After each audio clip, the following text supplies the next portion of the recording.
I cannot marry him. He is my mother's brother. My mother was forced to marry her own uncle, her mother's brother, and I paid the price for it. According to the lady telling this story, her name is Zey. Zey's mother, Fetu, was forced into an arranged marriage within the family. She was forced to marry her own uncle, her mother's brother. She didn't want it. Fetu was already in love with another man, Lemen. But eventually, the marriage happened. There was no love in it. They had children, the first 3 died. The 4th child survived. That child was Zey. After giving birth, everything ended. The marriage broke. Fetu had no love for Zey, so she took the baby to her grandmother, Nene, and left her there. She walked away and went to marry the man she truly loved, Lemen. She later gave birth to 2 boys, Ebrima and Seni. Zey's father, Pomodu, also remarried and had a son. But her stepmother, Yaawa, took Zey in and loved her like her own child. Zey grew up not knowing her real mother. What she didn't know was this. Her real mother, Fetu, lived just 2 miles away. Zey attended the same school with her brothers, but she didn't know they were related. They shared the same mother. She saw them every day. Zey was 16, Ebrima was 14, and Seni was 10. Ebrima naturally liked her. He always kept a seat for Zey on the school bus. If the seat was taken, he would apologize. Zey would say it's fine. Not knowing, they were blood. One day at the market, a woman saw Zey and told Yaawa, "This your child will be very ugly." Yaawa replied, "You will see her grow into a beautiful woman." Zey didn't know it then. That woman was Fetu.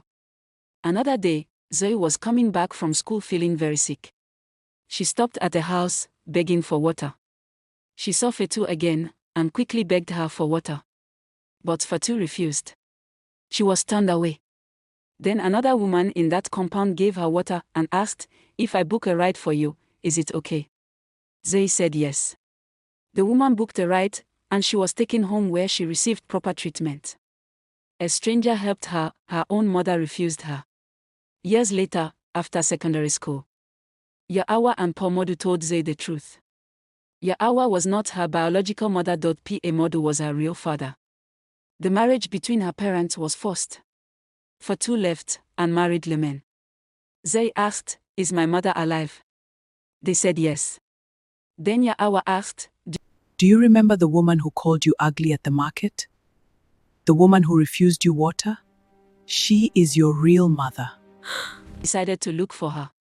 She went to that same compound, the place she once begged for water. She saw Fetu and asked, "Are you my mother?" Fetu said yes.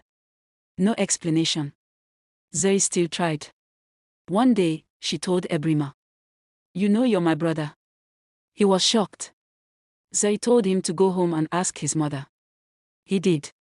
When he asked, Fetu said, "Yes, she is my daughter, but I will never love her." Time passed.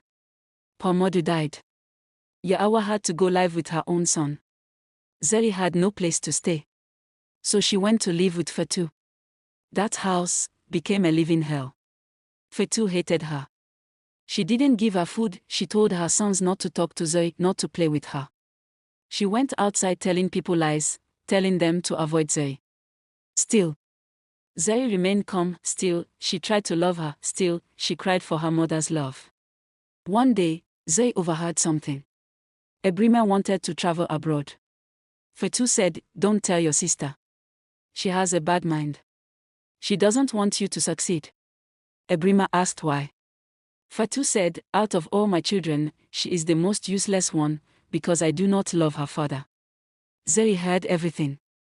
She cried deeply. "This is what I've been suffering for something I did not ask for." Ebrima traveled. Fetu made life worse. If Zey didn't work, she wouldn't eat. Fetu accused her of stealing money. She insulted her constantly. One day, Fetu threw her out of the house in front of others. Zey had to leave. Zey stayed with a friend, Isitu, who also lived in a family house. Isitu accommodated her for some time. Fetu never looked for her, never asked about her. When Nene called and asked, Fetu said, "I don't know where she is. She ran away." But Nene knew better. She called Zoe, and Zoe explained everything.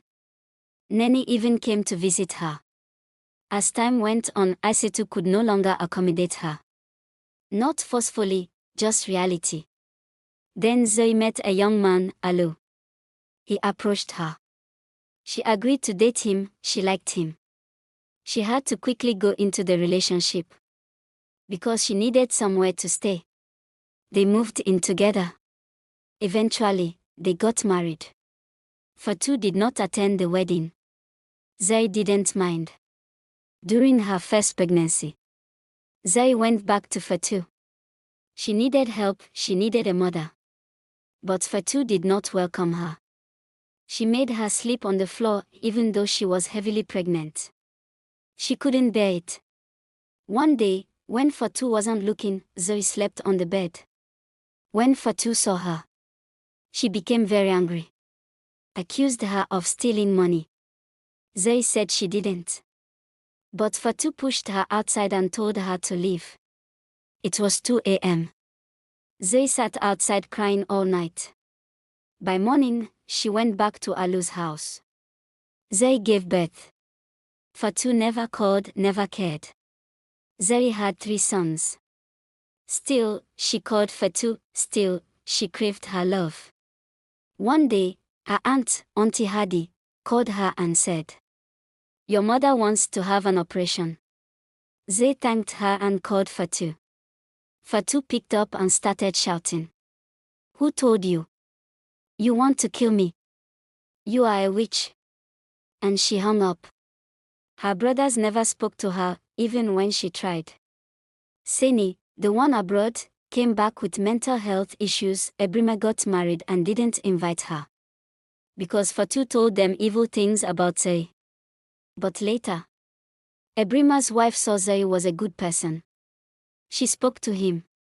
He reached out and apologized.